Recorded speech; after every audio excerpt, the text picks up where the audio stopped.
Assalamualaikum warahmatullahi wabarakatuh. Saya Dela Putri Azahra, NPM 215 dari kelompok 5 perwakilan ingin mempresentasikan tentang aplikasi statistika dalam BK matkul yang diampu oleh Bu Marta Sundari MSI. Oke, sebelumnya saya tidak sendiri, saya bersama teman-teman saya ada Mbak Nada, Mas Yusril, dan Mbak Natasha, dan kami dari kelas R4C. Untuk selanjutnya sekaligus perkenalan oleh teman-teman saya akan dipaparkan pembahasan yang sudah kita cari. Oke, perkenalkan nama saya Nadia Wali Rahma dengan NPM 233 yang akan menjelaskan bagian pertama, yaitu yang bagian A ada lampiran data. Nomor 1 ada indeks pembangunan manusia. Sebelumnya kelompok kami yaitu kelompok 5 menggunakan data dari Provinsi Sulawesi Tengah, yang dimana kita mengkhususkan datanya itu pada gender, yaitu perempuan pada tahun 2023. Baik, untuk bagian yang kedua ada pendidikan sekolah menengah pertama. Kelompok kami menggunakan data keseluruhan dari jumlah guru dan siswa SMP pada tahun 2023, yaitu jumlah guru dan jumlah siswa SMP negeri dan swasta. Oke, memasuki poin B yaitu pembahasan. Pada nomor 1 di atas itu adalah tabel data P, di mana data P tersebut adalah data provinsi dari Provinsi Sulawesi Tengah yang terdiri dari kabupaten atau kota ada 13. Kemudian ada IPM perempuan 2023, kemudian ada jumlah guru SMP, kemudian ada jumlah siswa SMP, di mana jumlah guru SMP dibagi jumlah siswa SMP menghasilkan rasio. Halo, saya Muhammad Yusril dengan NPM 257. Saya akan menjelaskan bagian berikutnya dalam 5 santai. Yang pertama, nilai minimum dari data di sini terdapat data paling kecil adalah 64,36. Terus nilai maksimumnya adalah 83,33. Berikutnya adalah kita mencari nilai median atau nilai tengah. Ya, mulai dari pertama hingga terakhir kita coret. Iya, hingga menemukan nilai tengahnya adalah 67. Sini adalah median. Oke, pindah lagi. Berikutnya nilai mean itu dengan rumus sigma y dibagi n dengan angkanya 898,28 dibagi 13 mendapatkan hasil 69,09. Kemudian mencari ragam dengan rumus YI dikurang Y bar dikuadratkan, kemudian N dikurang 1 dengan angkanya dimasukkan seperti ini, mendapatkan hasil 276,91 dibagi 12 mendapatkan hasil 23,07. Dan yang terakhir mencari simpangan baku dari ragam ini diakarkan S kuadrat, yaitu dengan 23,07 diakarkan 23,07 diakarkan mendapat hasil 4,80. Berikutnya penjelasan dari pengambilan variabel X dari. Nah, di sini kita menemukan 2 penelitian sebelumnya, yaitu dari Sopri dan Syafudi tahun 2022 dan juga Alamin dan Sarin tahun 2024. Nah, dari 2 jurnal ini mereka melaporkan bahwa terjadi pengaruh yang sangat signifikan antara jumlah tenaga pendidik dengan indeks pembangunan manusia atau IPM pada suatu daerah. Kemudian hal ini diperkuat dengan adanya tenaga kerja yang terampil dan produktif akan memberikan dampak yang positif terhadap pertumbuhan ekonomi dan juga sektor-sektor IPM. Nah, sektor-sektor IPM itu ada apa aja sih? Sehingga pendidikan, kesehatan, dan juga infrastruktur. Nah, maka dari penjelasan ini dapat disimpulkan bahwa tenaga kerja yang berkualitas baik maka akan memiliki peran penting bagi tingkat kesejahteraan bangsa. Oke, saya Natasha Titania, NPM saya 261. Di sini saya akan membahas mengenai uji normalitas, yaitu uji Kolmogorov-Smirnov, yang di sini merupakan tabel penolong dari uji Kolmogorov-Smirnov, yang di sini merupakan Y1 itu dari IPM atau data Y kita, terus FI itu merupakan frekuensi. Lalu selanjutnya bagaimana kita mendapatkan YI FI itu dengan cara 64,36 dikali 1. Hasilnya 64,36. Begitu dengan seterusnya, YI dikali FI. Nah, ZI ini merupakan hasil rumus dari YI dikurang Y bar per simpangan baku yang kita dapetin tadi di 5 serangkai, yaitu rata-rata atau Y bar itu 69,09 dan simpangan baku adalah 4,80. Nah, caranya yaitu jadi misalnya 64,36 dikurang Y barnya itu 69,09 dibagi simpangan baku 4,80 yang hasilnya adalah min 0,98. Begitu dengan data-data selanjutnya yang ke bawah. Lalu ada F dikali Y atau FY itu hasilnya dari tabel distribusi normal Z. Nah, nanti kita cari contohnya, misalnya di data distribusi Z itu min 0,09. Nanti di sebelah kiri itu ada tabel min 0,9. Nanti di belakangnya digurutin, nanti kita garis bertemu dengan hasilnya 0,1635. Begitu dengan seterusnya. Nah, selanjutnya tabel SY. Nah, SY itu karena frekuensinya sama, jadi rumusnya adalah FI dibagi N. N itu merupakan jumlah data kita ada 13. Jadi 1 dibagi 13 hasilnya 0,07. Nah, selanjutnya adalah FY dikurang SY. Nah, karena garis ini merupakan nilai mutlak, jadi kalau hasilnya negatif, di sini kita tulis positif karena dia merupakan hasilnya nilai mutlak. Jadi kalau misalnya hasil dari hitungan FY dikurang SY ini hasilnya negatif, di sini di tabel ini kita tulis positif karena dia merupakan nilai mutlak gitu. Selanjutnya data terakhir atau dari tabel penolong uji ini adalah FY dikurang SY. Nah, garis ini merupakan nilai mutlak. Jadi kalau misalnya hasilnya negatif, nanti kita tulis di sini hasilnya positif. Oke, teman-teman. Nah, misalnya dari FY dikurang SY. FY itu kita mendapatkan dari tabel distribusi Z, yaitu misal dari data 64,36.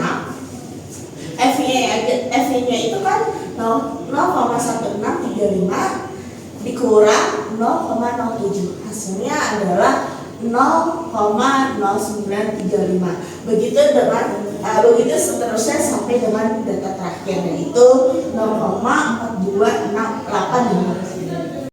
Berikutnya adalah nilai di tabel Kornberg Smirnov.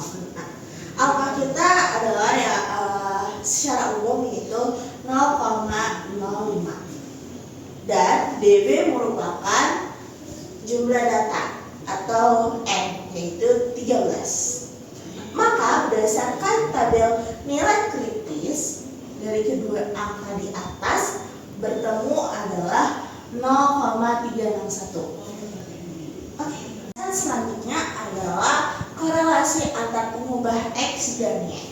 Nah, X ini merupakan dari jumlah guru dibagi jumlah siswa, yaitu rasio. Nah, ini dari data 1 sampai ke 13. Terus Y ini merupakan IPM.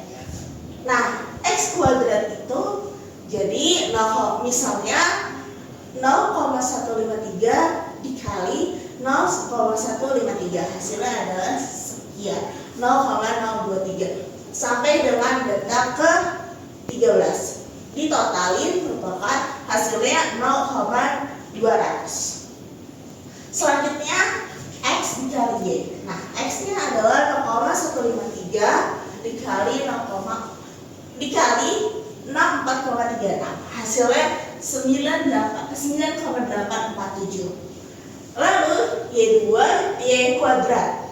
Y kuadrat itu sama dengan yang tadi saya jelasin, itu 64 dikali 3. 64,36 dikali 64,36. Hasilnya 4142,20. Dan jumlahnya adalah Y kuadrat 62346,65, X dikali Y adalah 108,765, X kuadrat 0,200, Y 898,28, X adalah 1,5 totalnya. Nah, rumusnya adalah sigma X dikali Y dikurang sigma X dikali sigma Y per N per akar dari sigma X kuadrat kurang sigma X dikuadratkan per N dikali akar dari sigma Y kuadrat dikurang sigma dari Y dikuadratkan per N menghasilkan dari hasilnya 108,765 dari yang ini, lalu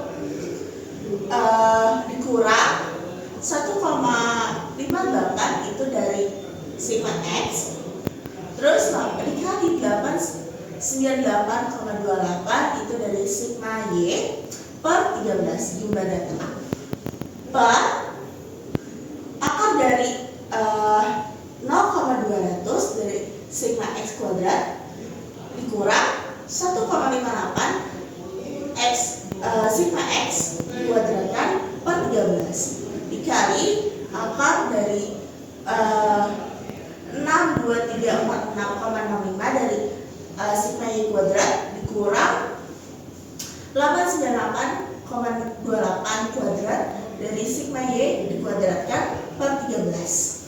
Hasilnya adalah sama dengan ini dihitung lebih dahulu menghasilkan 109,175 hingga hasil akhir dari rumus tersebut adalah min 0,41 per 1,480. Hasilnya adalah negatif 0,277.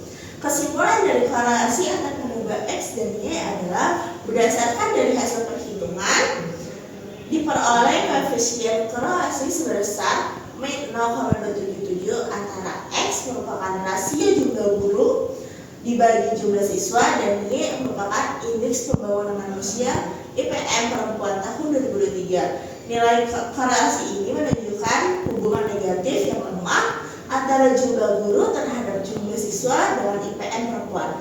Artinya peningkatan rasio jumlah guru per siswa cenderung diikuti dengan sedikit penurunan nilai IPM perempuan. Namun hubungan tersebut tidak kuat. Oke, selanjutnya ada tentang model regresi linear. Ini data-datanya. Kita mengambil data Y IPM dan data Y X-nya proporsi ini dan ini. Lalu data yang sudah kita dapatkan kita jumlahkan segini, ini dan ini. Jangan lupa nanti ini dibagi sama n yang kita dapatkan 13. Tuh. Lalu untuk data Y dan Y bar ini kita dapatkan dari 64,36 dibagi dari hasil 89,28 dibagi 13 tersebut jadi hasilnya 69,09 gitu. Dan hasilnya minus 4,73 dan begitu pun selanjutnya. Lalu untuk data XI dan X bar itu diambil dari 0,53 dikurang 0,16 dapat dari mana? Dapat dari data 1,520 dibagi dari nilai N tersebut yang 13 tadi hasilnya 0,116 dan hasilnya 0,737 begitu pun selanjutnya.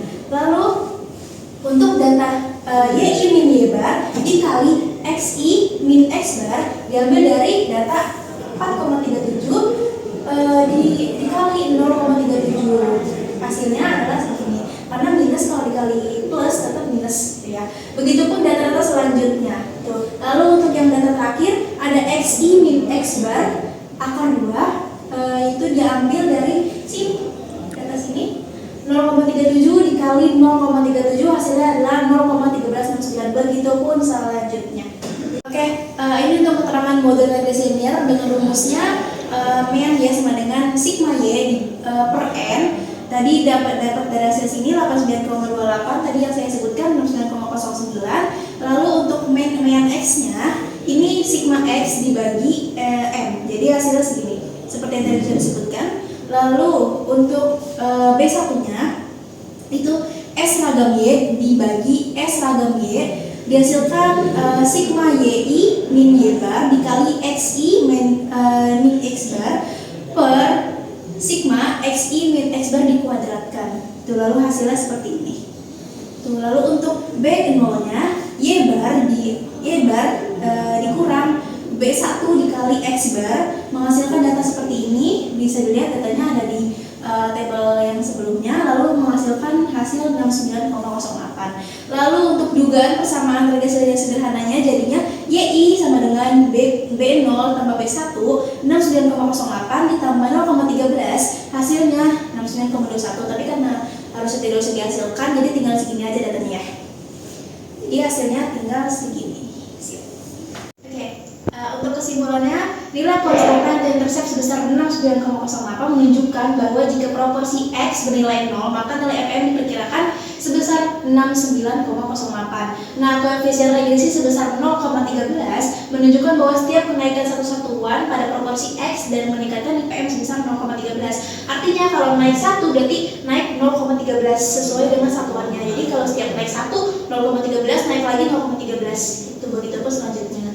Lanjut ke uji F dan uji T. Ini adalah tabel penolong untuk mencari X dan Y. Untuk YI-nya diambil dari data Y yang tadi IPM tetap sama segini, nggak ada dirubah. Lalu untuk YI topinya itu 69,09 ditambah 0,13. Ini rumusnya begini ya. 0,53 itu dapat dari X nilai proporsi tadi dan hasilnya segini. Begitupun untuk selanjutnya. Lalu untuk YI topi dan dikurang Y bar dikuadratkan, hasilnya 69,09 dari sini, dan Y barnya ini diambil dari yang hasil tadi ini bentuk penjumlahan dibagi 13 tadi, ini hasilnya 69,09 juga. Karena hasilnya 0 dikuadratkan sama aja hasilnya 0 juga. Begitupun selanjutnya. Lanjut YI dikurang YI topi dikuadratkan juga. Nah, hasilnya tadi 64,36 ini diambil dan dikurang 69,09 lalu dikuadratkan jadi hasilnya 22,37. Begitupun selanjutnya. Lalu untuk yang terakhir YI min Y bar dikuadratkan juga 64,36 diambil lagi di sini. 69,09 lagi yang diambil dari sini tadi data IMM-nya, lalu dia hasilnya tuh dikuadratkan, hasilnya jadi segini. Begitupun untuk tabel selanjutnya. Untuk keterangan uji F dan uji T-nya kita ambil dari total dari sini. Ada total dari sini, ada diambil dari sini juga, ada diambil dari sini, ada diambil dari sini. Oke. Untuk regresinya karena cuma satu, ngambil 13 tadi data dari keseluruhan tadi 13, lalu dikurangin 2 galatnya, lalu JK diambil dari sini 0,12, terus untuk galatnya kita ambil dari 276,92 ini, lalu untuk KT-nya 0,12 dibagi 1 ini dibagi ini jadi 0,12 tetap. Lalu untuk yang ini dibagi sama ini jadi sama 276,92 dibagi 11 hasilnya segini. Lalu untuk KTR dan per KTD-nya kita ambil dari KT regresi sini dan KT galat. Ini hasilnya jadi 0,047. Jadi 0,12 dibagi 25,1745 hasilnya 0,047. Oke, maka dari pengujian tadi dihasilkan F hitungnya 0,047 yang diambil dari sini. Lalu F tabelnya kita ambil dari data distribusi yang gitu.